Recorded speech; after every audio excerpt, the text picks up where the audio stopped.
32 caixas de quindim, arrumadas com um cuidado quase cirúrgico. Brilhavam sob as luzes da vitrine. Pareciam pequenos sóis dourados, soldadinhos de açúcar e coco esperando por uma festa aqui. No meu coração, eu já sentia que não aconteceria. Ajeitei o meu avental de linho azul, bordado com o nome que eu finalmente tive coragem de dar ao meu sonho. Quitutes da vó, aos 63 anos, depois de uma vida inteira adoçando a boca dos outros. Eu estava inaugurando a minha primeira loja. Antes de continuarmos, eu peço que você se inscreva no canal e me conte aí nos comentários de que cidade você está me assistindo. A sua companhia, mesmo que de longe, significa muito para mim. Este lugar. Cada centímetro dele carregava o suor dos meus últimos 2 anos. O cheiro de canela e baunilha que pairava no ar era o perfume da minha liberdade. Depois que meu Roberto se foi, o silêncio da casa era ensurdecedor. Meus filhos, já criados, cada um com sua vida, seus problemas, seus casamentos. Eu precisava de um propósito. As receitas da minha mãe, que eu guardava num caderno de capa dura, viraram minha tábua de salvação. Comecei fazendo doces para fora. Depois, montei um pequeno serviço de buffet.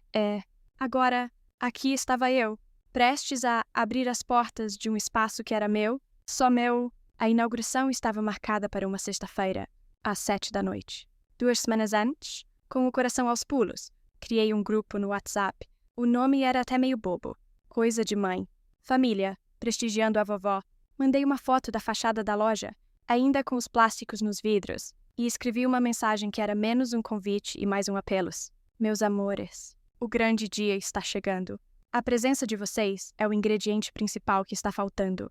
Quero todos aqui para o primeiro brinde. As respostas vieram rápidas, cheias de emojis de palminhas e corações. Ricardo, meu mais velho. O orgulho da família. Um gerente de banco que casou com Patrícia. Uma mulher que parecia ter vindo de uma revista de moda, respondeu na hora. Clara, mãe. Que orgulho! Estaremos na primeira fila? Cláudia, minha filha do meio. Advogada, sempre correndo contra o tempo. Disse. Mãe, vou fazer o impossível para ir. Parabéns pela coragem. E o Bruno, meu caçula, que ainda morava de aluguel e vivia um namoro recente.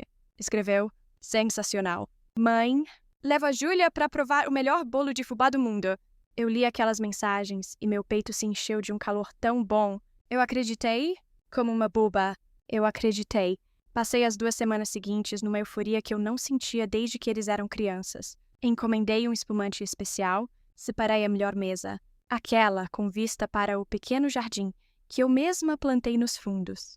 Imaginei meus 3 filhos, minhas noras, meu genro, todos ali, rindo, celebrando comigo. Seria a prova de que todo o sacrifício, todas as noites mal dormidas, todos os sonhos que eu adiei por eles, tinham valido a pena. A primeira rachadura apareceu na terça-feira. 3 dias antes da inauguração, mandei uma mensagem no grupo. Crianças, só para confirmar na sexta. Ansiosa demais. Silêncio, um silêncio digital que, de alguma forma, era mais alto do que qualquer grito. 1 hora se passou. 2. Nenhuma resposta. Meu coração começou a gelar. Eu conhecia meus filhos. O silêncio deles nunca era bom sinal. Foi a Patrícia, minha nora, a esposa do Ricardo, quem quebrou o silêncio. Mas não foi com palavras, foi com uma foto de 2 passagens de avião e a reserva de um hotel luxuoso em Angra dos Reis, com uma piscina de borda infinita que parecia se misturar com o mar. A legenda dizia, gente, surpresa que eu preparei para o meu amor e para a família toda. Fim de semana de luxo para a gente relaxar. Partiu sexta de manhã. Não é o máximo. Eu olhei para aquela foto e senti o ar me faltando. Sexta de manhã, o mesmo dia, a mesma hora. Por um instante, pensei que fosse um engano, uma piada de mau gosto. Mas então, como uma avalanche, as mensagens dos meus filhos começaram a chegar.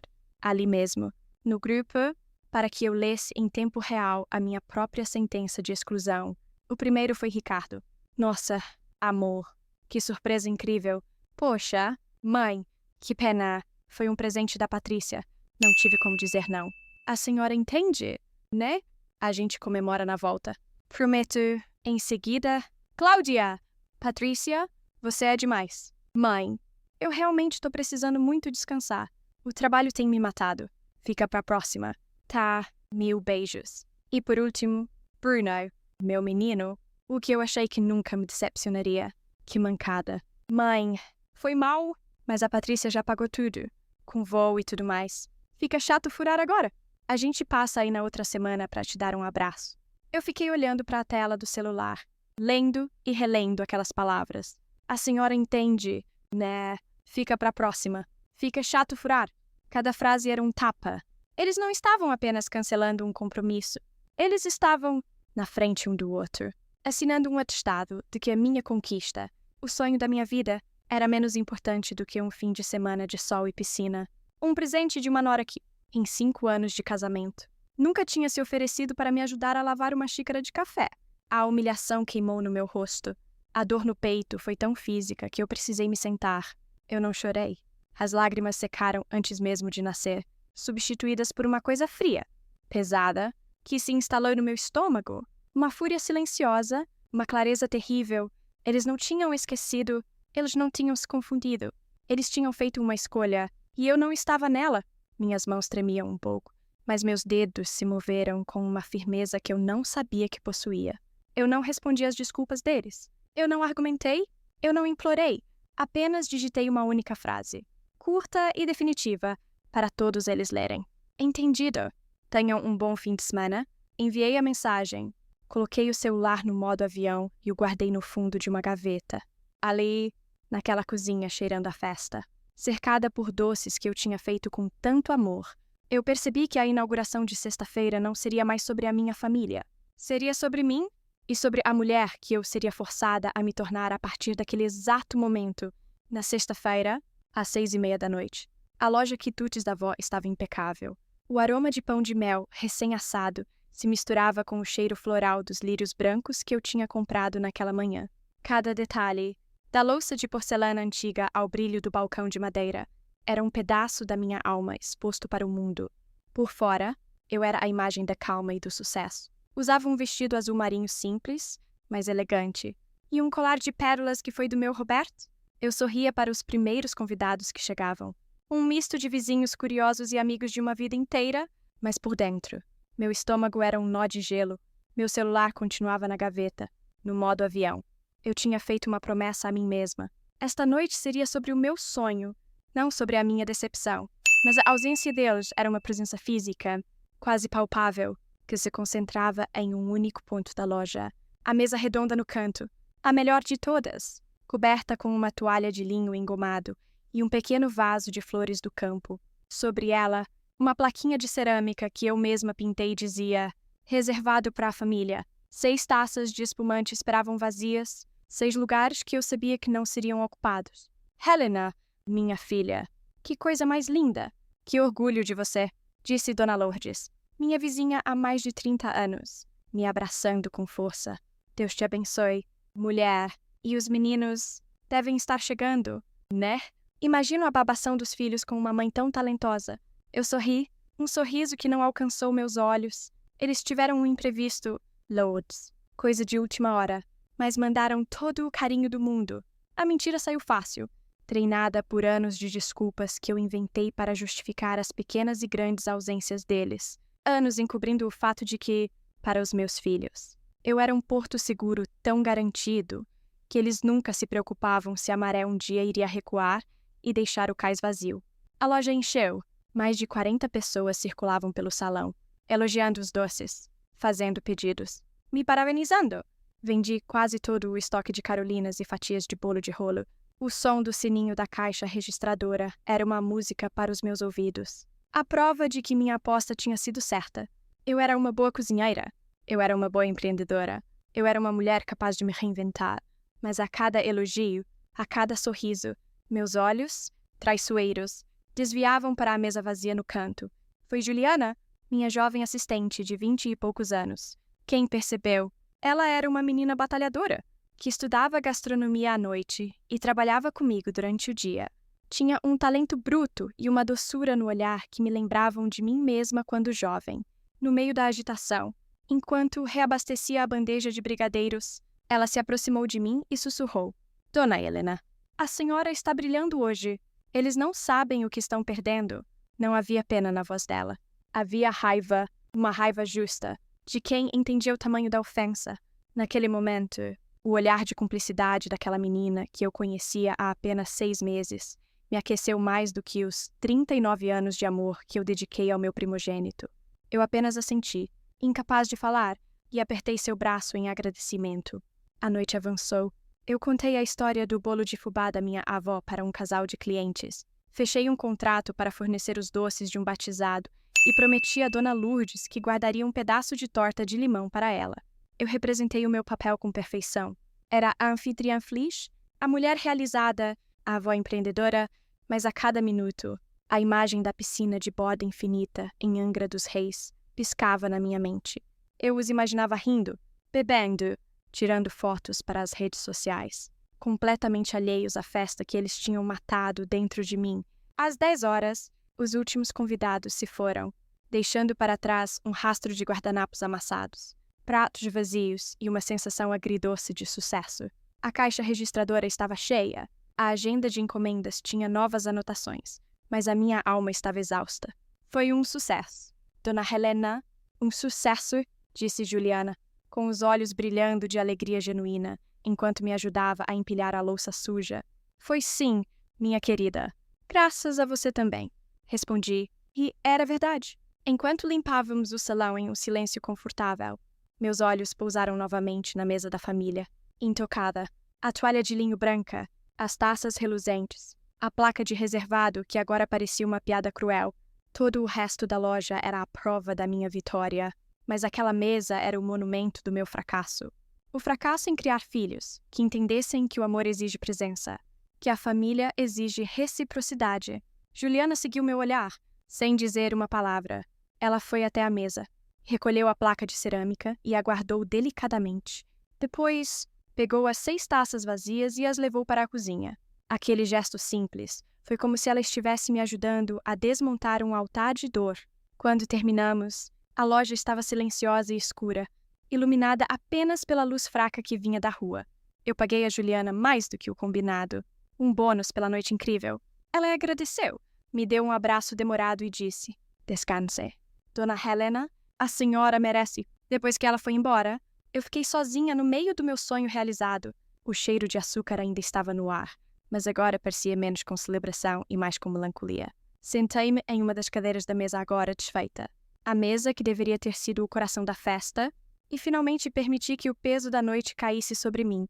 A resiliência que me manteve de pé por horas a fio deu lugar a uma solidão vasta e profunda. E ali, no escuro, eu soube que a mulher que tinha aberto aquela loja pela manhã não existia mais. No lugar dela, outra estava nascendo, uma mulher que tinha aprendido da maneira mais dura que, às vezes, para construir um futuro, é preciso primeiro demolir o passado. Eu não dormi naquela noite.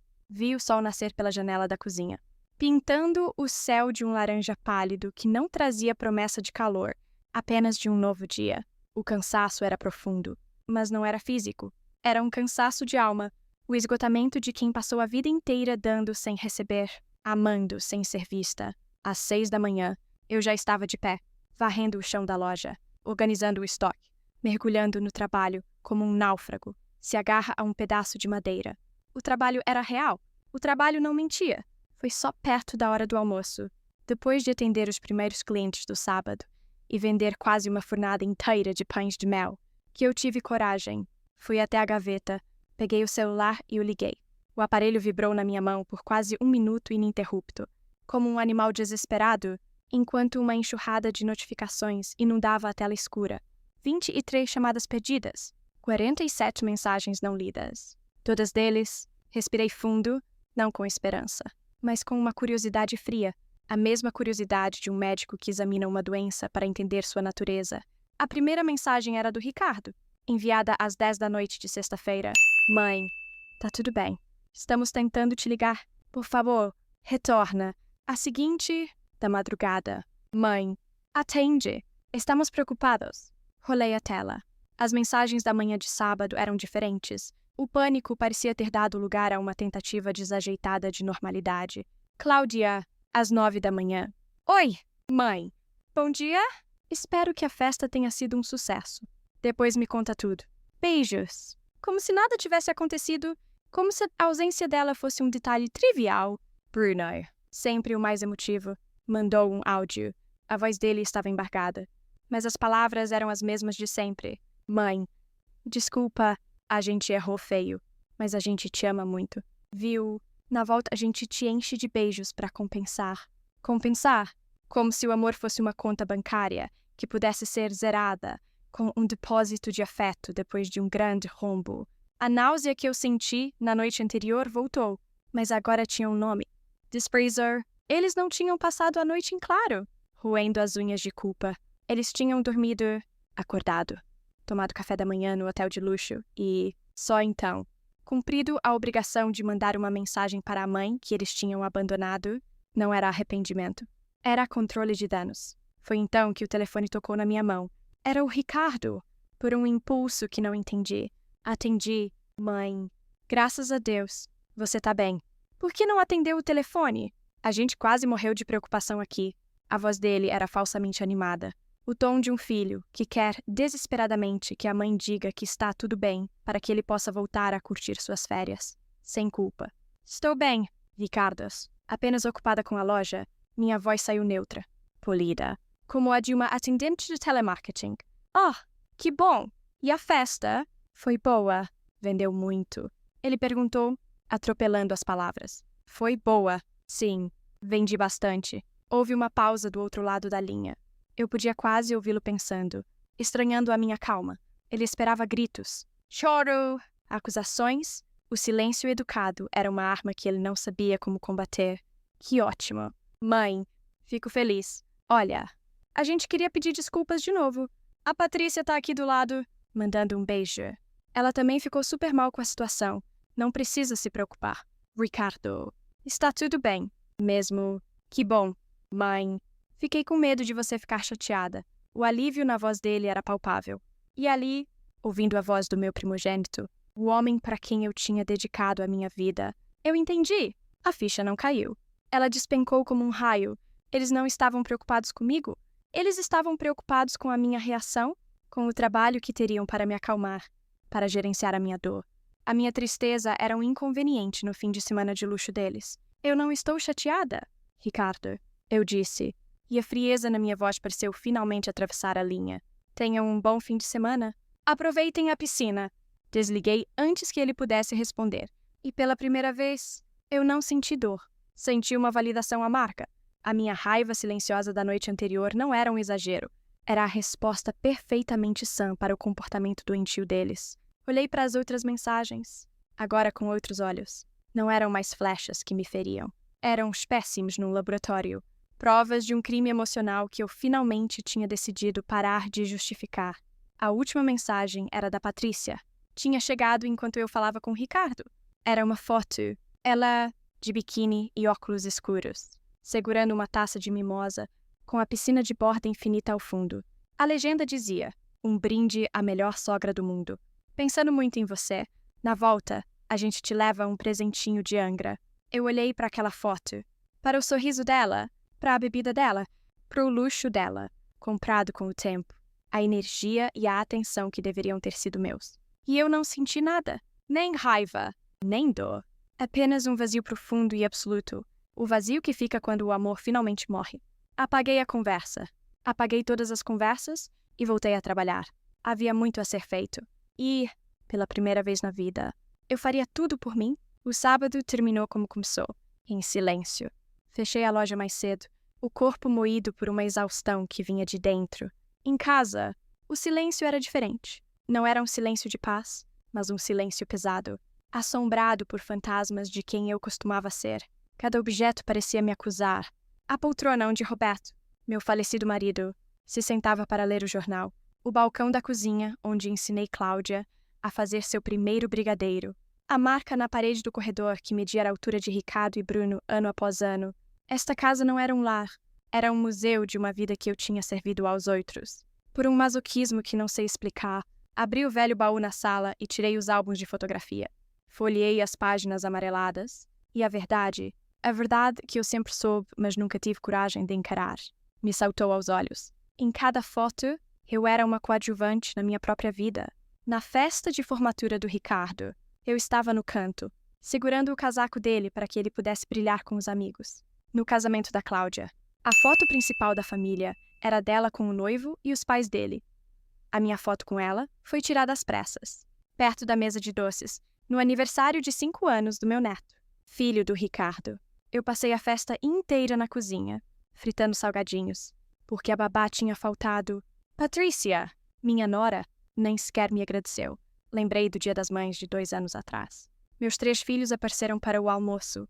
Me entregaram um ramalhete de flores de supermercado. Ficaram por exatos 45 minutos e depois se foram, porque tinham o almoço de verdade na casa da mãe da Patrícia. A senhora entende, né, mãe? A dona Ivone fez questão. Eu entendi. Eu sempre entendia. Lembrei do dinheiro. Os 20 mil reais que tirei da minha poupança. O dinheiro que Roberto deixou para minha velhice. Para dar de entrada no apartamento do Ricardo. Os 10 mil para Cláudia trocar de carro. Os 5 mil para Bruno pagar o aluguel atrasado. Eu nunca pedi de volta. Mãe não pede. Mãe dá. Era isso que eu repetia para mim mesma, como um mantra para justificar o rombo nas minhas economias e o adiamento do meu sonho. Fechei o álbum com um baque surdo. A poeira que se levantou pareceu a poeira de uma vida inteira de auto-engano. Levantei-me e, ao passar pelo corredor, encarei meu reflexo no espelho grande que ficava pendurado ali. E pela primeira vez, eu me vi de verdade. Não vi a mãe do Ricardo, da Cláudia e do Bruno. Não vi a viúva do Roberto. Bia Helena, uma mulher de 63 anos, com fios de cabelo branco que eram mapas de preocupações que não eram suas, com linhas ao redor dos olhos que eram testemunhas de noites mal dormidas, por febres que não sentiu, por corações partidos que não eram o seu, mas naqueles olhos, na profundidade daquele reflexo, eu vi algo que tinha esquecido que existia. Uma faísca, uma brasa que décadas de abnegação não conseguiram apagar. Uma mulher que ainda estava ali, esperando. Aquela mulher no espelho não merecia as migalhas que recebia. Ela não merecia ser plano B, uma opção de conveniência. Ela merecia ser a prioridade. Ela merecia um fim de semana de celebração. Ela merecia a primeira fatia do bolo. Com uma calma que me assustou, caminhei até o telefone fixo na mesinha da sala. Abri a agenda de contatos. O mesmo caderninho de capa de couro, onde eu anotava os telefones dos pediatras e das escolas deles. Minhas mãos não tremiam. Folheei as páginas até a letra A. Ali estava Beatriz Almeida, a advogada. A mesma que cuidou do inventário do Roberto. A mesma que me disse, anos atrás: Helena, qualquer coisa que precisar, é só ligar. Disquei os números. A chamada caiu na caixa postal. Claro! Era sábado à noite, mas eu não desliguei. Esperei o sinal e deixei meu recado. Minha voz era firme e irreconhecível. Beatriz, aqui é a Helena. Helena Martins, viúva do Roberto. Espero não estar incomodando. Por favor, me retorne na segunda-feira, assim que puder. Preciso marcar uma reunião. É urgente. Fiz uma pausa, olhando para o meu reflexo determinado à distância. É sobre o meu testamento. E sobre a empresa, eu quero mudar tudo. A segunda-feira amanheceu cinzenta e úmida, mas dentro de mim havia uma clareza de sol a pino. Abri meu guarda-roupa e ignorei os vestidos floridos de sempre. Escolhi um terninho de linho bege que eu não usava há anos. Desde uma reunião importante na empresa, logo depois que Roberto faleceu, prendi o cabelo num coque firme. Passei um batom discreto e, ao me olhar no espelho, vi a mulher que iria àquela reunião.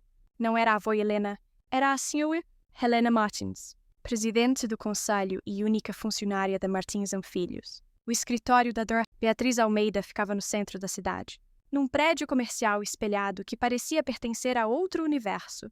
O cheiro era de carpete novo e café forte. O som era o murmúrio de negócios sendo fechados. Sentei-me na cadeira de couro macio em frente à sua mesa de mogno, sentindo-me um peixe fora d'água, mas estranhamente calma.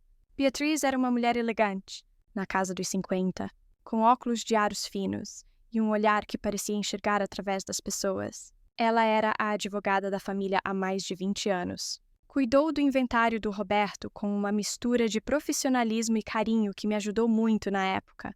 Helena, querida, que bom te ver. Mas sua voz no telefone me deixou preocupada. Ela disse, com um tom genuinamente afetuoso.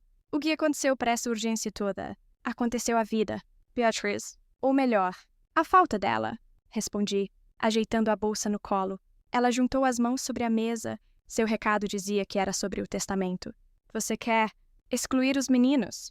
Helena, eu preciso te aconselhar como amiga antes de advogada. Agir de cabeça quente pode trazer arrependimentos enormes. Uma briga de família. Eu a interrompi. Não com grosseria, mas com uma firmeza que a surpreendeu. Não, Beatriz, eu não briguei. Para brigar, é preciso que a outra parte se importe. E não, eu não quero mudar apenas o testamento. Isso é pouco. Ela franziu a testa. Confusa? Pouco, sim. Mudar o testamento é uma punição que eles só sentiriam depois que eu morresse. É uma vingança póstuma. Silenciosa. Eu não quero vingança. Beatriz, eu quero viver. E quero viver agora. Então, o que você quer fazer? Respirei fundo, sentindo o peso e a leveza daquelas palavras antes mesmo de dizê-las. Eu quero vender a Martins em Filhos. O silêncio que se instalou na sala foi tão absoluto que pude ouvir o tic-tac do relógio de parede. Beatriz tirou os óculos, como se precisasse me ver sem filtros. Por um longo minuto, ela não disse nada, apenas me estudou. Helena, você tem certeza do que está dizendo? Sua voz era quase um sussurro. A Martins & Filhos. O Roberto construiu aquela distribuidora de alimentos do zero. Ele a construiu para os meninos. O nome tem filhos no nome? Exato. Eu disse, e minha voz era cortante como vidro. Tem filhos no nome, mas nunca teve os filhos na empresa. Roberto sonhava que Ricardo assumiria as finanças, que Bruno cuidaria das vendas, mas eles nunca quiseram. Ricardo preferiu a segurança do banco, Cláudia o glamour do direito. E Bruno, Bruno nunca soube o que quis. Eles nunca pisaram no depósito, nunca negociaram com um fornecedor, nunca passaram uma noite em claro fechando o balanço. Como eu fiz por 5 anos depois que seu pai se foi, inclinei-me para a frente e, pela primeira vez, deixei a emoção transparecer, não como dor, mas como uma lógica implacável. Depois que o Roberto morreu, a empresa quase quebrou. Fui eu que a salvei? Fui eu que introduzi a linha de produtos artesanais, os quitutes da avó, que hoje respondem por 60% do nosso faturamento. Fui eu que negociei com as grandes redes de supermercado. A empresa tem o nome deles, mas tem o meu suor, o meu sangue e as minhas receitas. E eles a tratam como um caixa eletrônico que um dia, magicamente, será deles. Beatriz recolocou os óculos, a amiga dando lugar à advogada. Entendo. E o que você pretende fazer com o dinheiro da venda? Primeiro, vou tirar 1 ano para mim. Vou viajar? Beatriz, quero ir para a França, para a Itália, aprender com os confeiteiros de lá. Quero sentar num café em Paris e ler um livro sem ter que me preocupar com a próxima encomenda. E depois, vou expandir a quitutes da avó. Quero transformá-la na minha verdadeira empresa, com o meu nome, a minha história, e vou investir em quem merece. Pensei em Juliana, no seu talento, na sua lealdade. Tenho uma assistente, uma menina de ouro. Quero pagar a faculdade de gastronomia dela. Quero dar a ela a chance que eu nunca tive. Beatriz ficou em silêncio novamente, tamborilando os dedos na mesa. Ela via nos meus olhos que aquilo não era um capricho. Uma raiva passageira era um plano de vida, um projeto de renascimento. Eles vão lutar contra isso.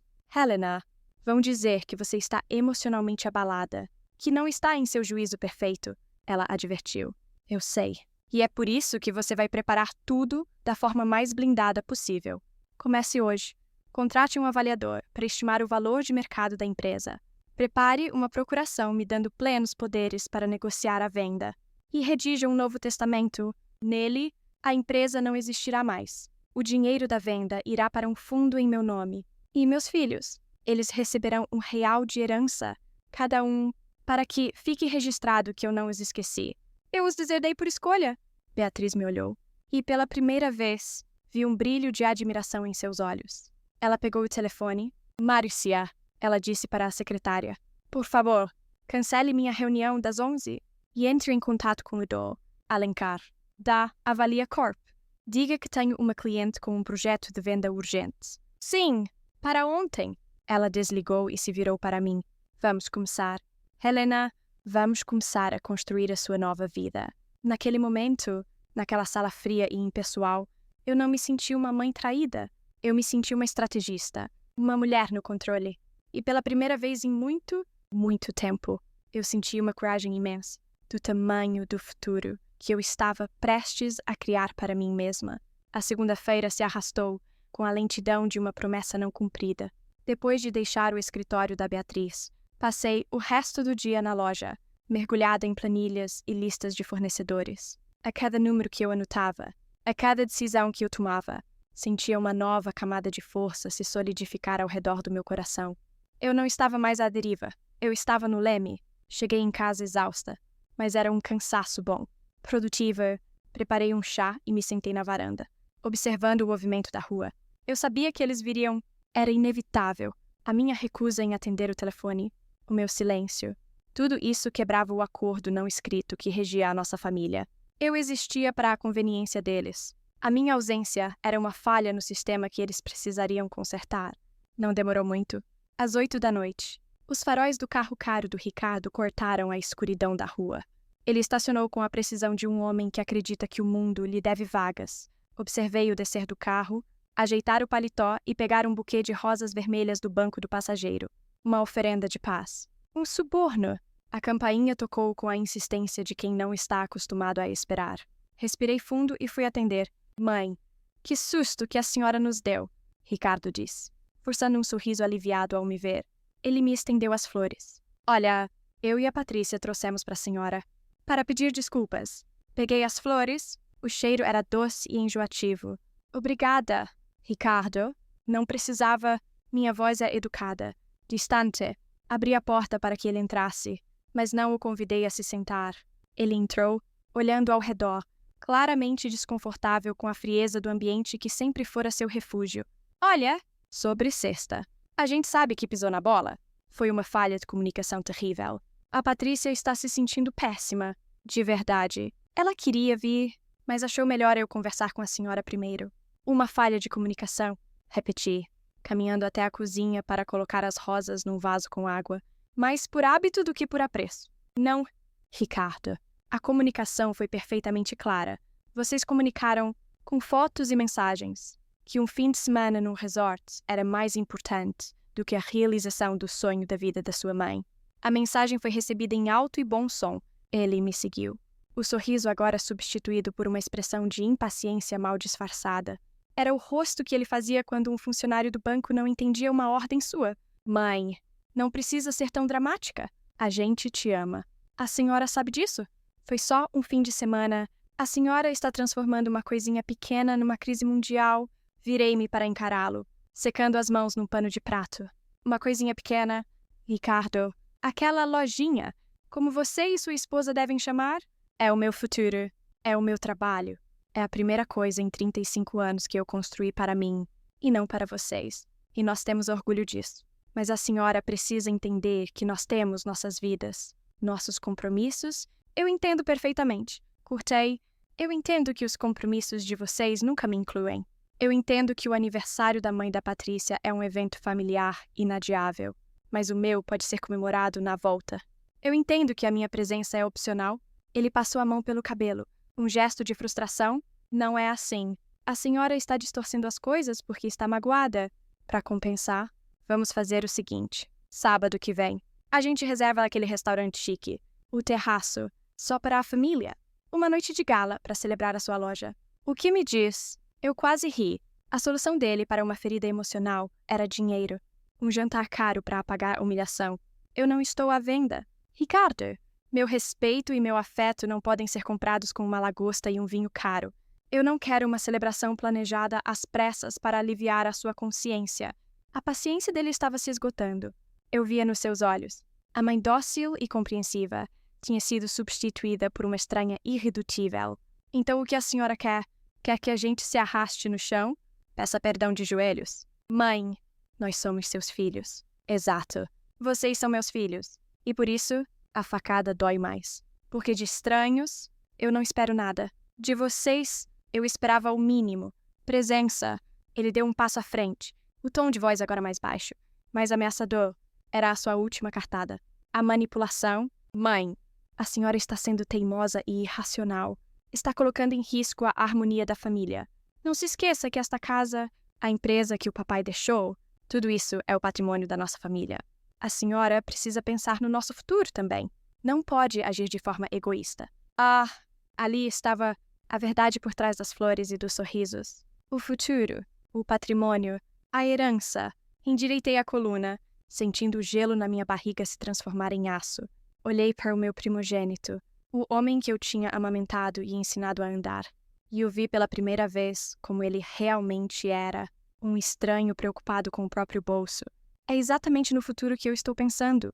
Ricardo, eu disse, e minha voz era tão calma e tão afiada que ele recuou um passo. Eu estou pensando no meu futuro, e posso te garantir, ele será muito diferente do que você e seus irmãos imaginam. Abri a porta da frente. A nossa conversa terminou? Tenho uma louça para lavar? Ele ficou parado por um instante. O rosto uma máscara de choque e confusão. Ele tinha vindo para gerenciar uma crise e tinha saído no meio de um terremoto, sem dizer mais uma palavra. Ele se virou e saiu. Ouvi o carro dele arrancar, os pneus cantando no asfalto. Eu não voltei para a cozinha. Fiquei parada na porta, sentindo o ar frio da noite. A primeira batalha tinha sido vencida, mas eu sabia que a guerra estava apenas começando. Eles mandaram o soldado. Da próxima vez, enviariam o exército. Ricardo não foi o único a tentar furar o bloqueio de gelo que eu havia construído ao meu redor. A notícia de sua derrota deve ter se espalhado entre os irmãos como um incêndio, porque na terça-feira, a segunda onda da ofensiva começou. Desta vez, a tática foi diferente. Cláudia, minha filha advogada, não apareceu com flores. Ela era pragmática demais para isso. Ela me ligou no telefone da loja na hora do almoço, o momento de maior movimento.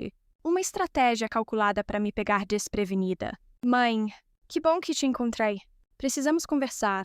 O Ricardo me ligou ontem. Ele estava transtornado. Disse que a senhora não está bem. A voz dela era calma, profissional, como se estivesse lidando com um cliente difícil. Eu estou ótima. Cláudia, a loja está um sucesso, respondi, enquanto anotava um pedido de 100 brigadeiros. Não, mãe, não está. Eu entendo que a senhora está se sentindo não vista. Eu li sobre isso. É uma dor válida. Mas a forma como a senhora está agindo, se isolando, sendo agressiva, isso não é saudável. A senhora nunca nos disse que se sentia assim. Eu parei de escrever. A saudácia, a condescendência. Ela estava tentando me diagnosticar, me colocar numa caixinha de mãe em crise para que pudéssemos gerenciar melhor.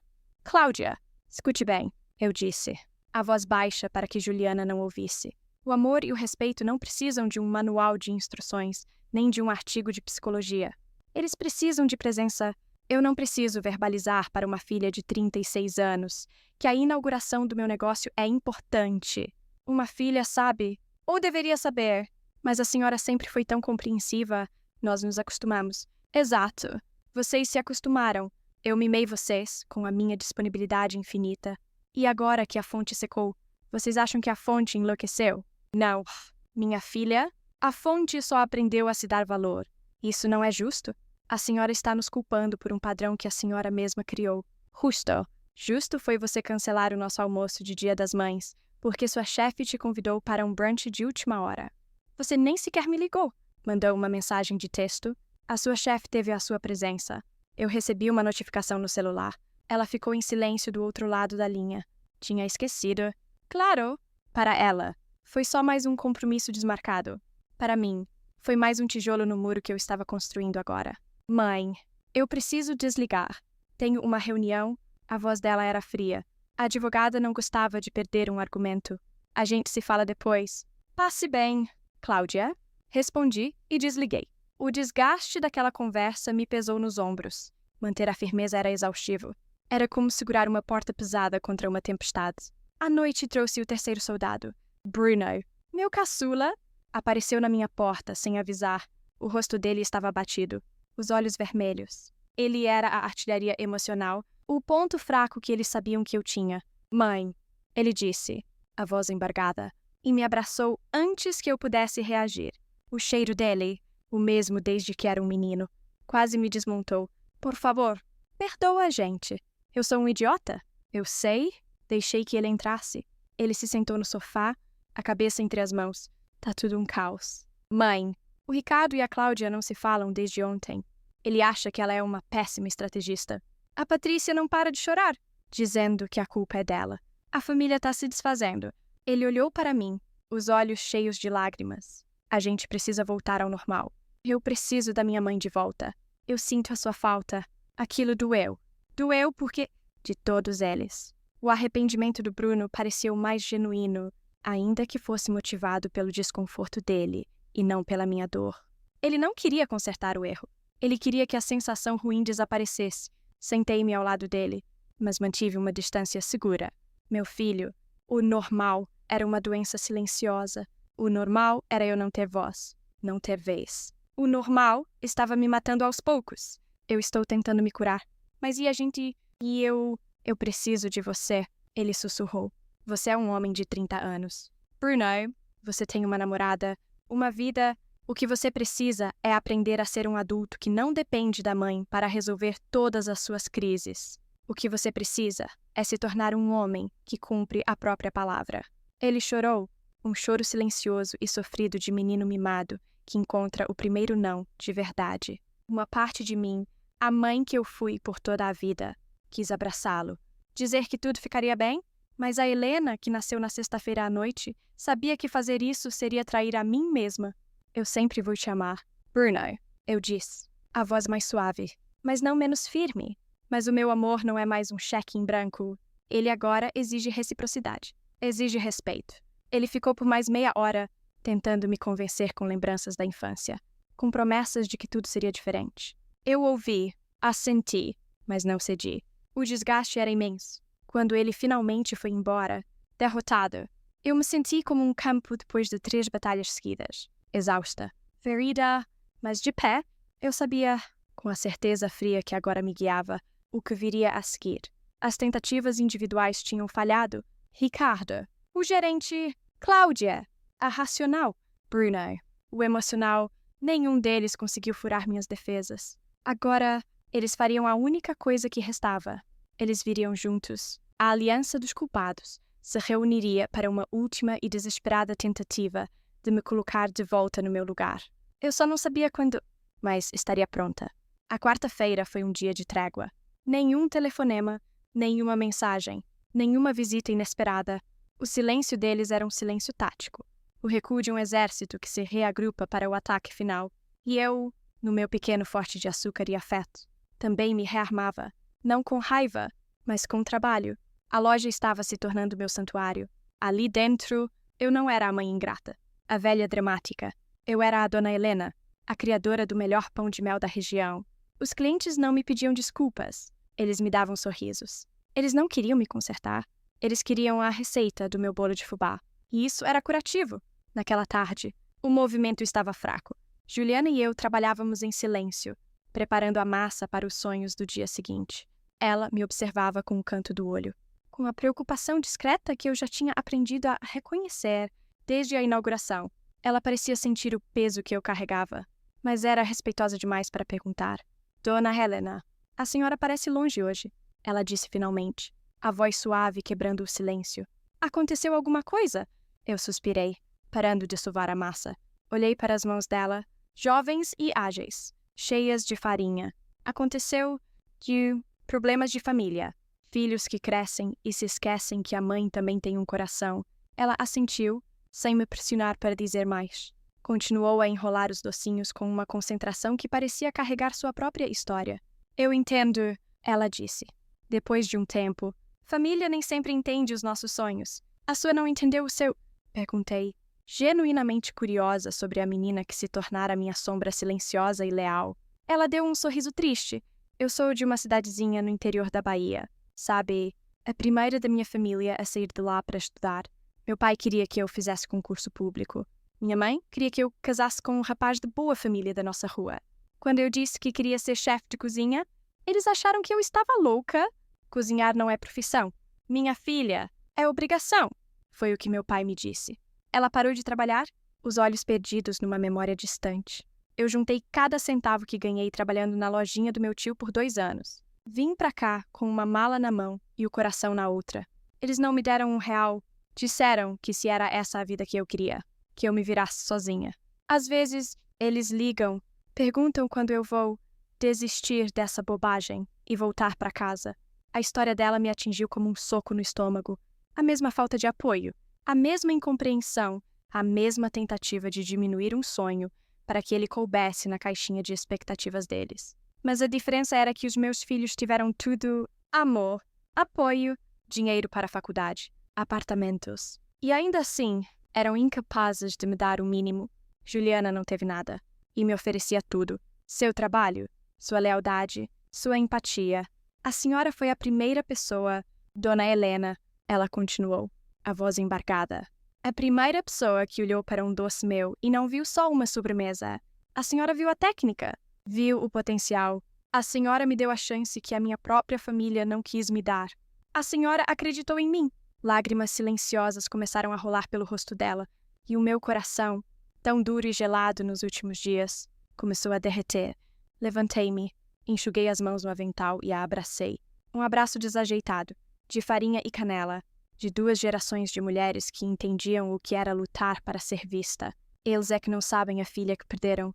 Juliana, eles é que são os tolos, eu disse, afagando seus cabelos. Naquele abraço, uma nova certeza floresceu dentro de mim, mais forte do que a raiva, mais poderosa do que o desejo de justiça. Meu legado. O que eu construiria a partir de agora não seria uma muralha para me proteger da dor, mas uma ponte para o futuro de outra pessoa. Afastei-a e segurei seus ombros, olhando em seus olhos. Você me lembra de mim mesma. E, com uma força que eu já tinha esquecido que existia, e eu te faço uma promessa aqui e agora. Eu não vou deixar que ninguém, nunca mais, te faça duvidar do seu talento. Ninguém. A decisão, que antes parecia um ato de guerra contra meus filhos, agora se transformava num ato de amor por ela. Eu não estava apenas fechando uma porta para o meu passado. Estava abrindo uma janela imensa para o futuro de alguém que merecia. A venda da empresa não era mais uma punição. Era um investimento, o melhor investimento da minha vida. Família. Às vezes, a gente não herda no sangue. E eu disse, com a voz firme e clara, a gente encontra pelo caminho. O sorriso que ela me deu em resposta, um sorriso de gratidão e alívio. Valeu mais do que todos os jantares caros e buquês de flores que meus filhos poderiam me oferecer pelo resto da vida.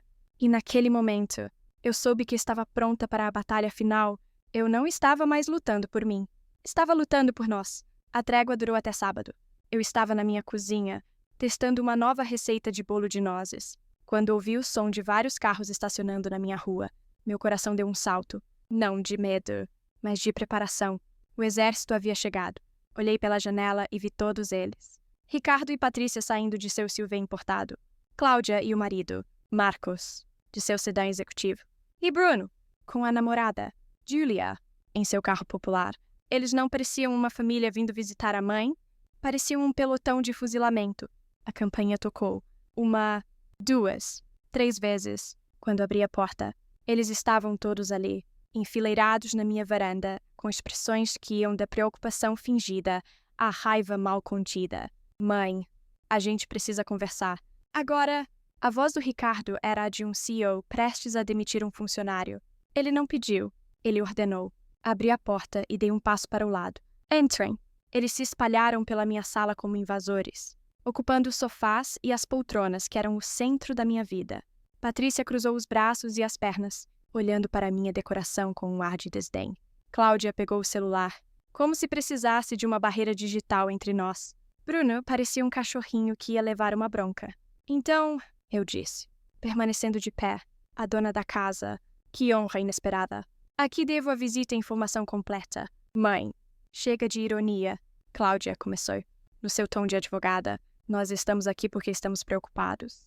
O seu comportamento nos últimos dias, se isolar, não atender o telefone, ser hostil, isso não é normal. A senhora não acha que talvez precise de ajuda profissional? Ajuda profissional. O eufemismo para você enlouqueceu? Agora vocês se preocupam com a minha saúde mental. Retruquei, o gelo na minha voz fazendo até o Marcos, sempre tão calado, se mexer desconfortável no sofá. Curioso, vocês não pareceram tão preocupados quando me trocaram por um fim de semana de massagem e sol. Naquela hora, a minha saúde mental podia esperar. Não é? Foi a vez de Patrícia, minha nora, entrar na briga. A voz dela era fina, carregada de um vitimismo ultrajante. Olha, Helena, com todo o respeito, eu só quis fazer um agrado para a família. Eu trabalho tanto. O Ricardo trabalha tanto. Nós merecíamos um descanso. A senhora transformou um presente, um gesto de carinho, num drama mexicano. Eu andei lentamente até o centro da sala. O coração batia forte, mas não era de medo. Era de adrenalina. A hora tinha chegado. Um agrado. Patrícia, não seja modesta. Você não fez um agrado. Você fez uma demonstração de poder. Você usou o seu dinheiro e a sua influência sobre o meu filho para deixar bem claro qual é o meu lugar nesta família. O último, você comunicou, com passagens de avião e fotos na piscina, que a mãe do seu marido é um estorvo, uma obrigação secundária. E vocês, eu disse, virando-me para os meus 3 filhos, assinaram embaixo. Isso não é verdade. Bruno gaguejou. A gente te ama, mãe. Amor. Que tipo de amor é esse? Bruno. O amor que esquece o meu aniversário de 60 anos, porque a Cláudia tinha uma viagem de trabalho que ela marcou na mesma data. O amor que não me convida para a festa de noivado do Ricardo, porque a Patrícia queria uma coisa só para os íntimos. E aparentemente a mãe do noivo não era íntima o suficiente. O amor que me faz de babá de última hora, de motorista, de caixa eletrônico, mas que nunca tem tempo para um café, para uma visita, para perguntar, mãe, como você está de verdade? Ai, cada palavra era uma pedra que eu atirava, quebrando as vidraças daquela fachada de família feliz, que eles tanto se esforçavam para manter. A senhora está sendo injusta. Ricardo se levantou, o rosto vermelho de raiva. A senhora está jogando anos de história na nossa cara por causa de uma festa boba. Injusta. Eu gritei, e a minha voz ecoou pela sala, fazendo todos se encolherem. A explosão que eu segurei por uma semana, por anos, finalmente veio. Injusto é eu ter vendido minhas joias. O único presente que seu pai me deu, para pagar a sua faculdade de economia. Ricardo, injusto é eu ter ficado noites em claro costurando para fora para poder pagar o seu cursinho de direito. Cláudia, injusto é eu ter tirado dinheiro da minha aposentadoria para cobrir suas dívidas de jogo. Bruno, injusto é eu ter abdicado dos meus sonhos, da minha juventude, da minha vida, para que vocês tivessem tudo e, em troca, receber o seu desprezo e a sua indiferença. Eu estava sem fôlego, o peito subindo e descendo. A sala estava em um silêncio chocado. Eles nunca tinham me visto assim. A mãe dócil, a avó boazinha, tinha se transformado num furacão. Foi Ricardo quem ousou falar, usando a arma mais baixa que ele tinha. O que o papai diria se visse essa cena? Ele teria vergonha da mãe que a senhora se tornou. A menção a Roberto, meu amado e falecido marido, deveria ter me ferido. Em vez disso, ela me deu a força final. O seu pai, eu disse, a voz agora perigosamente calma. O seu pai teria vergonha de vocês. Vergonha de ter criado 3 filhos egoístas, que não dão o menor valor ao sacrifício e ao legado que ele deixou. Que legado? Nós cuidamos do nosso legado. Nós somos bem-sucedidos. Cláudia retrucou. Vocês falam da Martins em Filhos como se fosse um direito divino. Um prêmio que vocês vão receber no fim da vida. Mas algum de vocês sabe o que aconteceu com a empresa quando seu pai morreu de repente? Sabem que ela quase faliu, que os fornecedores sumiram, que as dívidas eram maiores que o faturamento. Eles se olharam, confusos. Eles não sabiam de nada. Claro que não sabem. Vocês estavam ocupados demais com suas carreiras brilhantes e suas vidas importantes, para sequer perguntar se a mãe viúva precisava de ajuda. Pois fiquem sabendo, quem salvou aquela empresa, quem reergueu o nome Martins, quem transformou uma distribuidora falida num negócio lucrativo, fui eu, com as minhas receitas, com o meu trabalho, com noites em claro que eu passei em cima de livros de contabilidade, enquanto vocês viajavam para resorts de luxo. A verdade caiu sobre eles como uma bigorna. A expressão em seus rostos não era mais de raiva, era de puro choque. A fundação sobre a qual eles construíram seu sentimento de direito estava rachando sob seus pés. A empresa que vocês acham que vão herdar, eu continuei, saboreando cada palavra. Não é mais a empresa do pai de vocês. É a minha empresa. E pela primeira vez na vida, eu vou fazer com ela o que eu bem entender. Eles ficaram ali, parados, mudos. O exército tinha sido aniquilado. A intervenção tinha falhado. Eles não tinham vindo para uma conversa. Tinham vindo para uma rendição. Só que a pessoa que se rendeu não fui eu. O silêncio que se seguiu à minha declaração foi mais denso do que qualquer grito. Meus filhos e seus cônjuges me olhavam como se eu tivesse me transformado numa criatura desconhecida, bem na frente deles. A raiva em seus rostos deu lugar a uma confusão atordoada. Eles tinham vindo preparados para uma briga. Para um embate emocional? Não estavam preparados para a verdade. Eu os deixei marinar naquele silêncio por um instante, Deixei que a frase "é a minha empresa" ecoasse na sala e se instalasse em suas mentes. Eles ainda não entendiam. Achavam que era apenas a explosão de uma mãe magoada. Um desabafo. Precisavam de provas. Com a calma de quem executa um plano longamente meditado, virei as costas para eles e caminhei até a antiga escrivaninha de carvalho do Roberto, que agora ficava num canto da sala. Abri a primeira gaveta e tirei de lá uma pasta de couro preta. Uma pasta que eles nunca tinham visto?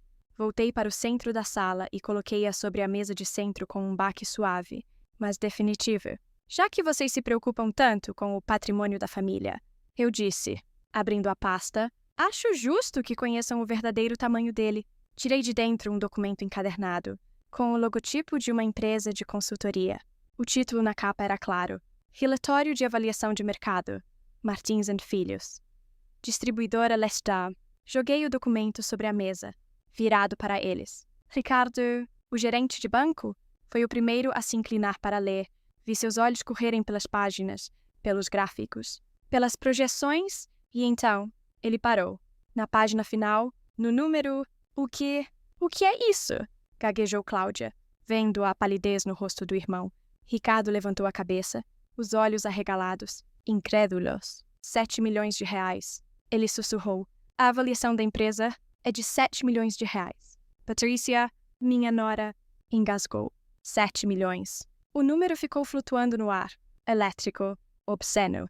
Era muito mais do que eles jamais imaginaram. A lojinha de distribuição do pai, o negócio ultrapassado da mãe, valia uma fortuna. Eu vi a ganância faiscar nos olhos de Patrícia. Um brilho feio e inconfundível. Ela já estava fazendo contas, dividindo o prêmio. 7 milhões e 250 mil, para ser exata. Corrigi, com frieza, foi o valor final que a Avalia Corp chegou na semana passada. Parece que os meus quitutes de vó valem mais do que vocês pensavam. Não é? A senhora mandou avaliar a empresa? Perguntou Cláudia, a advogada nela farejando algo estranho. Por quê? Eu sorri, um sorriso sem alegria, sem calor. Apenas a satisfação de uma jogadora de xadrez, prestes a dar o checkmate, por um motivo muito simples. Enfiei a mão na pasta novamente e tirei uma segunda leva de papéis. Estes timbrados com o logotipo de uma das maiores redes de alimentos do país, a Gourmet Brasil. Coloquei-os sobre o primeiro relatório. No topo, em negrito, lia-se: Proposta de aquisição. O silêncio voltou, mas desta vez era um silêncio de pavor. Eles entenderam. Antes mesmo que eu dissesse, a Gourmet Brasil Alimentos está expandindo suas operações para o nosso estado.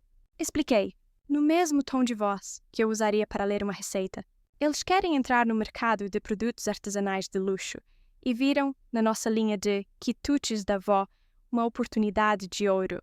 Eles fizeram uma oferta oficial para comprar 100% da Martins & Filhos. Fiz uma pausa, olhei nos olhos de cada um dos meus filhos, um por um, e então soltei a bomba. A proposta era excelente. E na sexta-feira, depois da inauguração da minha loja, eu a aceitei. A senhora o quê? Gritou Ricardo, perdendo toda a compostura. Você não pode fazer isso, exclamou Cláudia, já de pé. É ilegal! Nós somos herdeiros. Nós temos direito a uma parte. É a herança do papai. Ah, agora vocês se lembram do papai? Agora vocês querem a herança? Eu disse, e minha calma era assustadora em comparação ao desespero deles. Que pena que vocês não se interessaram pela herança quando ela significava trabalho, e não dinheiro no bolso. Que pena que a sua advogada aqui, eu disse, olhando para Cláudia, não leu com atenção o inventário do seu pai. Tirei um último documento da pasta, a cópia do contrato social da empresa. O pai de vocês me deixou como sócia majoritária, com 80% das cotas, e a administradora única com plenos poderes para tomar qualquer decisão, inclusive a venda total dos ativos. Os 20% restantes foram divididos entre vocês três, mas como sócios cotistas sem poder de voto, um presente simbólico que vocês nunca se deram ao trabalho de registrar em cartório ou participar de uma única reunião. Legalmente, Cláudia, a empresa é minha e a minha decisão é soberana. A Dra. Beatriz pode explicar os detalhes técnicos para você. Se quiser, Cláudia empalideceu. Como advogada, ela sabia que eu estava certa. Ela sabia que tinha sido negligente, arrogante e que tinha perdido. Mas e a gente? E o nosso futuro? Choramingou Bruno, finalmente entendendo que A fonte de dinheiro que ele sempre imaginou que teria simplesmente evaporou. O seu futuro, eu disse, olhando para ele com uma tristeza fria. Você vai ter que construí-lo, meu filho. Com o seu trabalho, como todo mundo faz. Patrícia começou a chorar. Um choro alto e desesperado de quem acaba de ver um bilhete de loteria premiado ser rasgado na sua frente. 7 milhões. Ela soluçava. Eu me levantei, sentindo-me mais alta do que nunca na minha própria sala. Eles não vieram para uma intervenção. Eles vieram para o meu pronunciamento. Vocês tinham uma herança, eu disse, a voz ressoando no silêncio chocado. Não era uma empresa, não era dinheiro. A herança de vocês era o meu amor incondicional. Era a certeza de que, não importava o que acontecesse, a mãe de vocês estaria aqui. Mas vocês mesmos fizeram questão de queimar essa herança. Na sexta-feira, em troca de um fim de semana na praia, peguei os documentos da mesa. Arrumei-os cuidadosamente e os guardei de volta na pasta de couro. A reunião está encerrada. Podem ir. Eles ficaram ali, paralisados pelo choque. O mundo deles, com suas certezas, seus planos, sua arrogância, tinha acabado de ruir. E a pessoa que o demoliu não foi um inimigo. Um estranho. Fui eu, a mãe, a avó, a mulher que eles pensaram que controlavam, mas que, no fim, provou que o único controle que eles tinham era uma ilusão. Eu disse, podem ir, mas ninguém se moveu. Eles estavam enraizados no meu tapete, paralisados pelo cataclisma que eu tinha acabado de provocar. O ar na sala era espesso, pesado com o cheiro de choque e pânico. A ganância frustrada tem um cheiro azedo, e ele impregnava cada canto do ambiente. Por um longo minuto, o único som foi o choro convulsivo de Patrícia. Um som feio, de quem não lamenta uma perda, mas sim um prêmio que lhe foi roubado. Foi Cláudia quem quebrou o transe. Mas sua fúria não foi dirigida a mim. Foi como uma leoa ferida. Ela se virou para o alvo mais fácil. É causa de toda a desgraça imediata. Isso é culpa sua. Ela sibilou para Patrícia, apontando um dedo trêmulo. Sua culpa.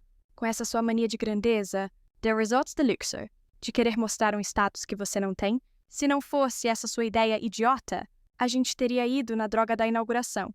E nada disso estaria acontecendo. Patrícia ergueu a cabeça, o rosto manchado de rímel, os olhos injetados de raiva. Culpa minha. Ah, faça-me o favor. Cláudia. Eu convidei e vocês foram correndo. Ninguém colocou uma arma na cabeça de vocês. Ou você vai me dizer que estava louca para passar a sua sexta-feira comendo coxinha na lojinha da mamãe, em vez de tomar um drink na beira da piscina. Não seja hipócrita. Era a nossa mãe, gritou Bruno, finalmente encontrando a voz. A gente devia ter ido. A gente errou. Nós erramos. Patrícia riu. Um som histérico. Não me inclua nesse nós. Cunhadinho. O seu erro foi passar a vida inteira sendo um bebê chorão que depende da saia da mamãe pra tudo. Se você fosse um homem de verdade, teria dito não? Você não fala assim com meu irmão? Rosnou Ricardo, dando um passo à frente para defender Bruno. Mas a defesa saiu fraca, dividida entre a lealdade familiar e a aliança com a esposa. Ah, agora você o defende. Patrícia virou-se para o marido.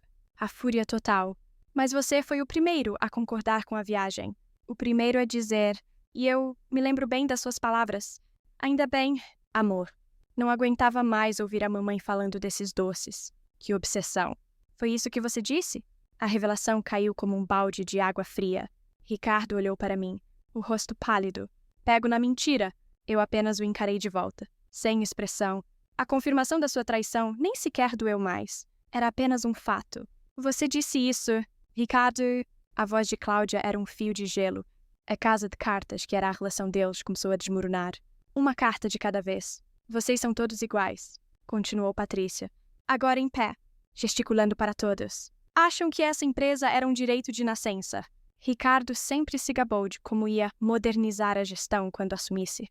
Cláudia vivia dizendo que ia usar o dinheiro da venda da parte dela para abrir o próprio escritório de advocacia.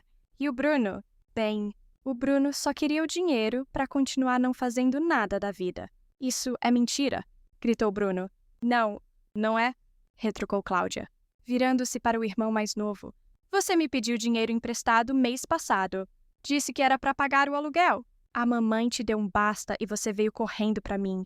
Você é um poço sem fundo. E você é uma arrogante. Bruno gritou de volta.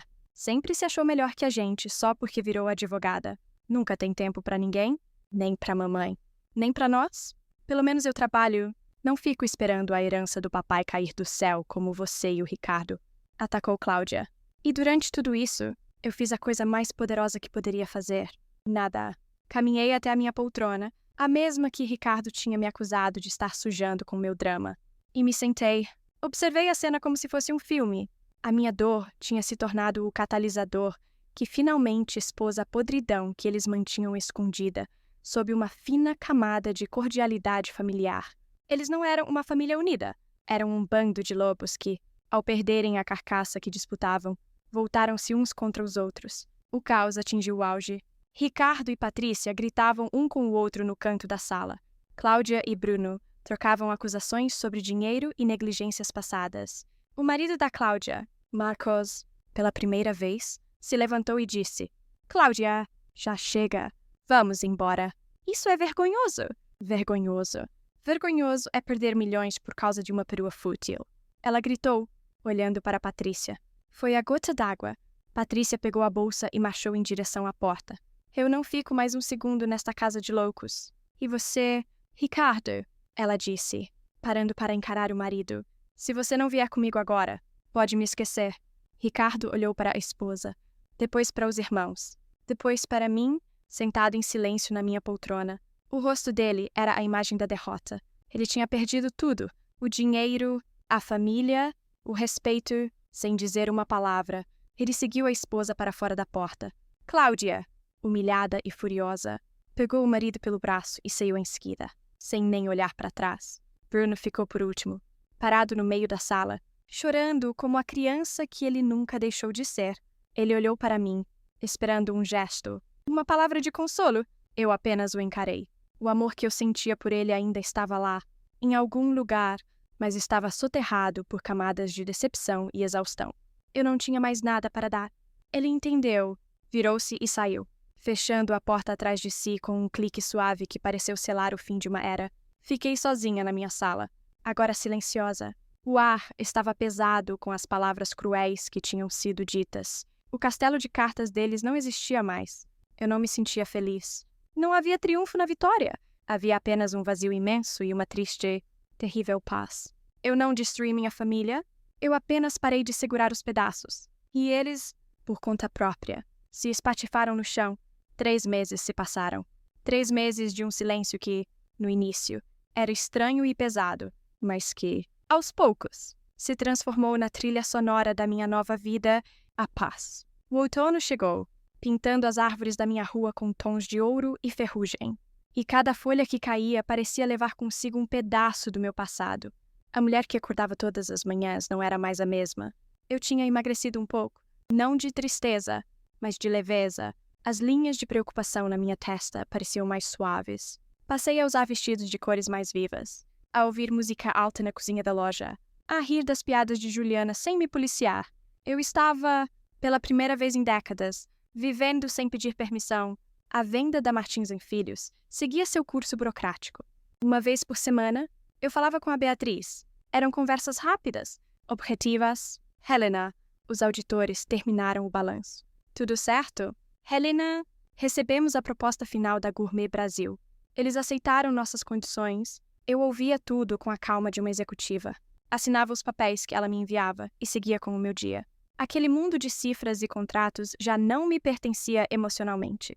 Era apenas um negócio. O último fio que me ligava a uma vida que eu estava ansiosa para deixar para trás. Dos meus filhos, nenhuma palavra. Depois daquele sábado desastroso, a ruptura foi total. Nenhuma mensagem de aniversário no meu celular quando fiz 64 anos. Em setembro. Nenhum convite para os almoços de domingo. Nada. No início, uma pontada de dor ainda me visitava nas horas mais vazias da noite. Mas, para minha surpresa, a dor foi sendo substituída por um sentimento novo. Alívio. Eu não precisava mais esperar uma ligação que não viria.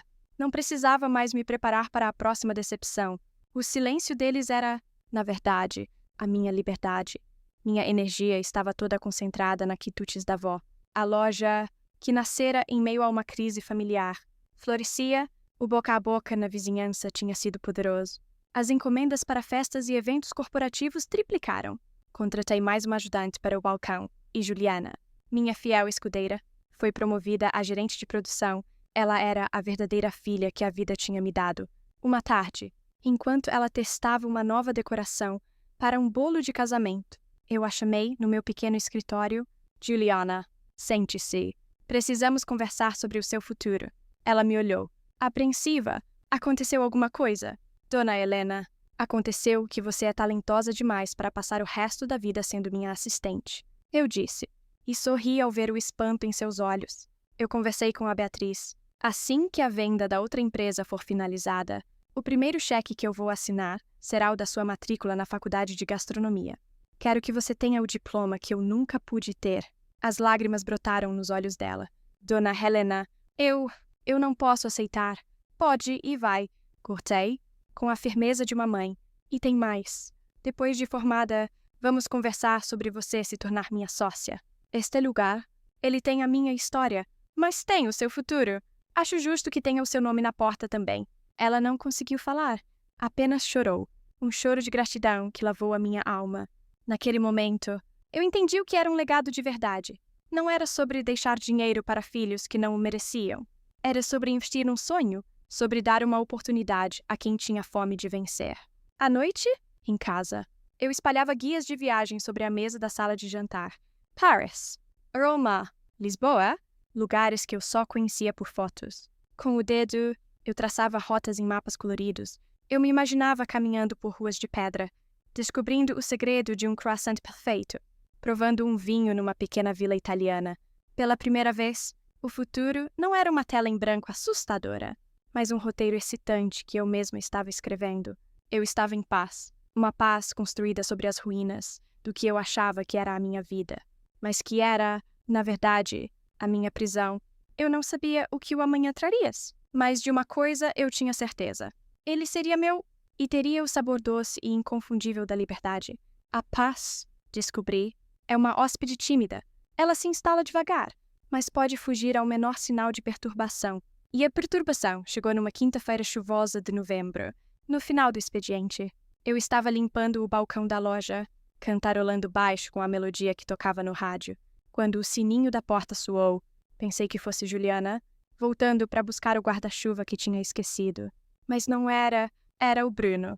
Ele estava parado na soleira da porta, encharcado pela chuva, parecendo menor e mais magro do que eu me lembrava. As roupas estavam amassadas, a barba por fazer. Não era o meu menino mimado e sorridente. Era um homem que parecia carregar o peso do mundo nos ombros. Meu primeiro instinto foi de defesa. Endireitei a coluna, a mão segurando o pano de limpeza com mais força. Preparei-me para mais uma tentativa de manipulação, mais um apelo emocional. A loja está fechada. Bruno, eu disse, a voz mais ríspida do que eu pretendia. Ele não tentou entrar. Permaneceu ali, na chuva, como se soubesse que não tinha mais o direito de cruzar aquela porta. Eu sei, mãe.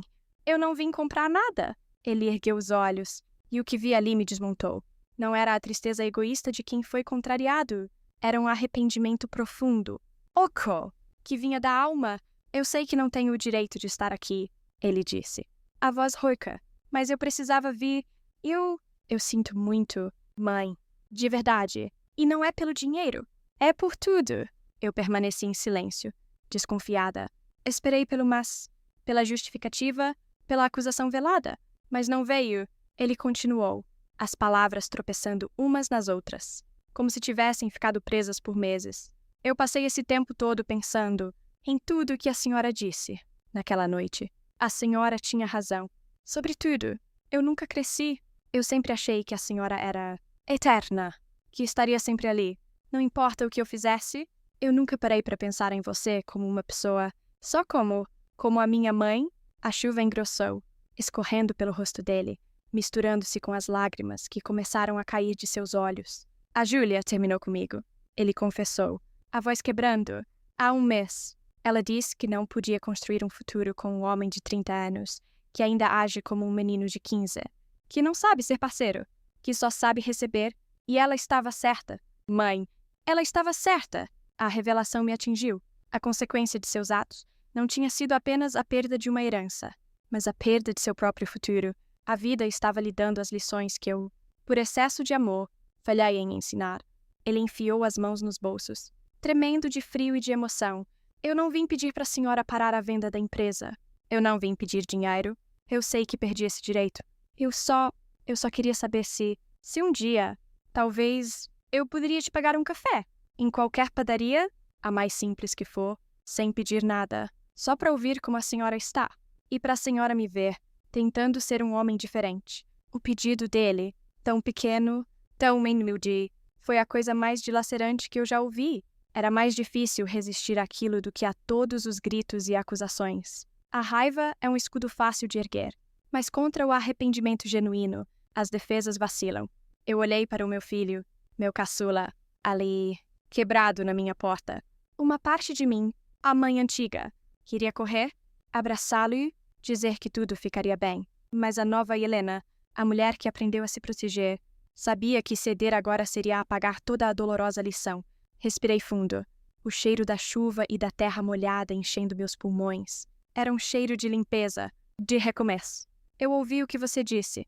Bruno, falei, e minha voz era suave, mas firme, e eu agradeço a sua honestidade.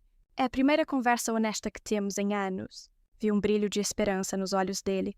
Mas você precisa entender. Continuei, que as coisas não podem voltar a ser como eram. A confiança que eu tinha em você, ela se quebrou em 1000 pedaços. E não sei se é possível colar tudo de novo. Saí de trás do balcão e me aproximei da porta, mas não a abri mais. Eu preciso de tempo. Bruno, e, mais importante, você precisa de tempo. Você precisa desse tempo sozinho para se tornar o homem que você acabou de me dizer que quer ser. Não por mim, não pela Júlia. Por você, a esperança no rosto dele diminuiu, mas foi substituída por uma aceitação triste. Ele entendeu. Eu entendo, ele sussurrou. Vá para casa, meu filho. Se seque e comece a construir a sua vida. O primeiro passo você já deu hoje. Foi o mais difícil de todos. Ele me olhou uma última vez. Um olhar que misturava a dor da perda com o vislumbre de um respeito que ele nunca teve por mim. Assentiu lentamente, virou-se e caminhou de volta para a chuva, deixando-me sozinha com o eco de suas palavras. Fechei a porta e me encostei nela. O coração pesado, o muro que eu construí ao meu redor tinha sido testado da forma mais dura possível. E ele tinha aguentado, mas pela primeira vez, eu me perguntei o que aconteceria se, um dia, eu mesma decidisse abrir um pequeno portão nele. A paz que eu tinha encontrado era simples e segura, mas a possibilidade de um perdão, por mais distante que fosse, era infinitamente mais complicada. O encontro com Bruno me deixou reflexiva por dias. A muralha de gelo ao redor do meu coração desenvolveu uma pequena, finíssima rachadura. Mas uma rachadura não é um portão aberto. A vida, com sua lógica implacável, seguiu seu curso, e o trem que eu tinha colocado nos trilhos, meses atrás, estava chegando ao seu destino final. 2 semanas depois daquela noite chuvosa, o telefone tocou. Era a Beatriz. Bom dia, Helena. Trago notícias. A voz dela era calma, mas carregava um peso de finalidade. A transferência foi concluída esta manhã. A Martins em Filhos oficialmente não é mais sua. Eu estava na minha cozinha, tomando o meu café. Olhei pela janela para o meu pequeno jardim. O sol da primavera começava a aquecer a terra. Senti um peso sair dos meus ombros. Um peso que eu nem sabia que ainda carregava. Obrigada, Beatriz, por tudo. Ainda não terminamos. Ela disse, enviei hoje, por correio registrado, as notificações para o Ricardo, a Cláudia e o Bruno. Eles receberão um cheque administrativo cada um. O valor simbólico que combinamos. Perguntei. Exato. Um salário mínimo, junto com uma cópia autenticada da cláusula do Novo Testamento, que especifica que este é o único e final valor que lhes é devido como herança, para que não reste dúvida, para que não haja brechas. É o ponto final legal e moral da questão. Eu fechei os olhos. Um salário mínimo, o valor que um trabalhador honesto leva um mês inteiro para ganhar. Era a minha última lição para eles. O verdadeiro valor do trabalho, do esforço, do dinheiro que não cai do céu. Nos dias que se seguiram, eu não tive notícias deles. Mas o mundo é pequeno. E as notícias, especialmente as ruins, viajam rápido. Foi Beatriz quem me contou, numa ligação na semana seguinte. Helena, apenas para te manter a par. Ela começou. Com seu tom profissional, o advogado do Ricardo me ligou. Ele estava alterado. Aparentemente, a notícia caiu como uma bomba no mundo perfeito dele e da esposa. O que aconteceu? Perguntei, sem muita emoção. Parece que eles contavam com a futura herança para manter um estilo de vida que não podiam pagar. Aparentemente, a casa luxuosa onde moram tem 3 das 5 parcelas do financiamento em atraso. O carro importado da Patrícia foi um presente de aniversário que ele deu, usando o limite do cheque especial. O castelo de cartas deles está desmoronando. Entendo, foi tudo que eu disse. E a Cláudia? Continuou Beatriz. Ela foi mais discreta, mas recebi uma ligação de um colega do escritório dela, sondando a situação. Parece que ela se gabava para os sócios de que, um dia, a empresa da família lhe daria o capital para se tornar sócia majoritária. Aparentemente, a humilhação no círculo profissional dela foi imensa. Enquanto ouvia, eu não sentia alegria. Não havia um pingo de satisfação vingativa em mim. Havia apenas uma tristeza profunda, cinzenta, uma tristeza pelos filhos que eu criei, tão inteligentes para os negócios e para as leis, mas tão analfabetos em matéria de coração. A justiça, eu percebi, raramente é um espetáculo feliz. Na maioria das vezes, ela é apenas a confirmação silenciosa e amarga de que colhemos exatamente o que plantamos. Não, perguntei do Bruno. A história dele, eu sentia, estava sendo escrita em outro livro. Um que talvez, um dia, eu tivesse a chance de ler. Naquela noite, depois de fechar a loja e garantir que Juliana tinha tudo sob controle, eu me sentei em frente ao meu computador. Abri o site de uma companhia aérea. A página brilhava com destinos exóticos e promessas de novos começos. Lembrei-me de uma conversa com Roberto, anos atrás. Antes dos filhos, antes das responsabilidades, estávamos olhando um mapa mundi, e ele me perguntou qual era o meu maior sonho. Conhecer Paris? Eu respondi sem hesitar. Comer um croissant de verdade debaixo da Torre Eiffel. Nós rimos e prometemos que um dia iríamos, mas um dia nunca chegou. Meus dedos voaram sobre o teclado. Passageira. Helena Martins. Origem. São Paulo. Destino. Paris. França. Data. 15 de dezembro. Apenas ida. Cliquei em comprar. O e-mail de confirmação chegou em segundos.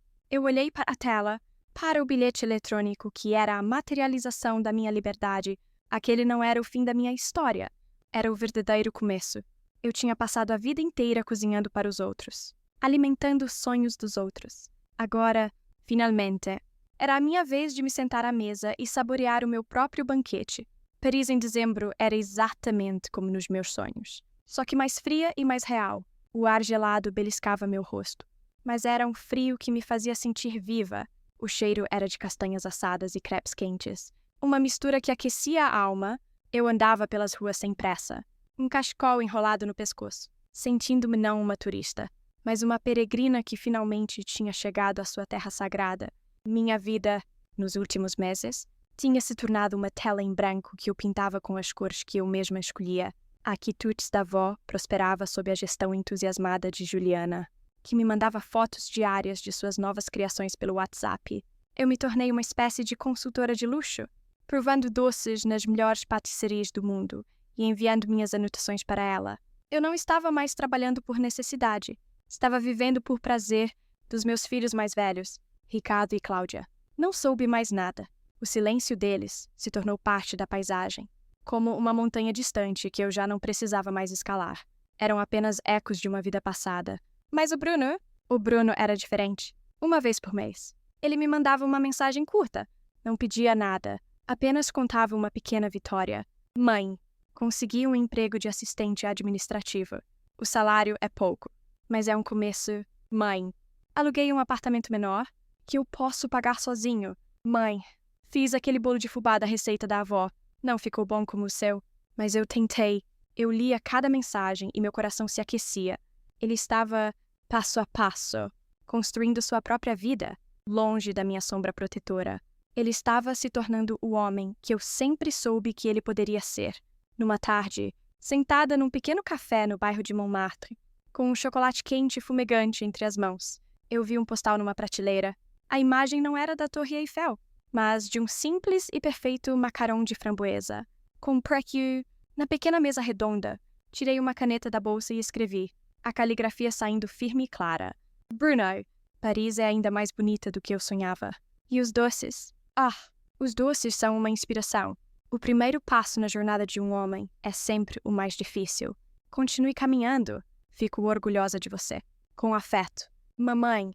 Ao escrever a palavra mamãe, percebi que ela não me pesava mais. Não era mais sinônimo de sacrifício, de renúncia. Era apenas uma parte de mim, uma parte que amava um filho que estava, finalmente, aprendendo a andar com as próprias pernas. Eu não o tinha perdoado completamente. O perdão era um processo, não um decreto, mas eu tinha aberto uma porta. Uma porta para um novo tipo de relação, construída não na dependência, mas no respeito mútuo. Na minha última noite em Paris, eu me dei um presente. Reservei uma mesa para uma pessoa num pequeno bistrô com vista para a Torre Eiffel. Era uma noite fria e estrelada, e a torre piscava seus milhares de pontos de luz, como um diamante gigante. Pedi uma taça de vinho tinto e um prato simples de queijos. Fiquei ali, observando o movimento, a beleza da cidade, o som das conversas em francês ao meu redor. Eu não me sentia sozinha, pela primeira vez na vida. A minha própria companhia era suficiente, era prazerosa. Eu pensei na minha jornada, na mulher que chorou diante de uma mesa vazia, e na mulher que agora se sentava, feliz, diante de uma mesa posta só para ela. Pensei nos meus filhos e desejei, genuinamente, que eles encontrassem a própria paz, mesmo que fosse longe de mim. Pensei em Juliana, no futuro brilhante que a esperava, e pensei em Roberto, e em como ele ficaria feliz em me ver, finalmente, vivendo o sonho que um dia sonhamos juntos. O garçom trouxe a minha taça de vinho. Eu a ergui, as luzes da torre piscaram, como se o mundo estivesse piscando para mim em cumplicidade. Eu não brindei à vingança, não brindei ao passado. Ergui a taça para o reflexo da mulher que me olhava de volta do vidro da janela. Uma mulher com algumas rugas a mais, com o cabelo prateado brilhando sob a luz, com um sorriso sereno nos lábios. Ah, Helena! Eu sussurrei. Bem-vinda de volta. E bebi um gole do vinho, sentindo o sabor frutado e complexo na língua. Era o sabor do meu futuro, e era delicioso.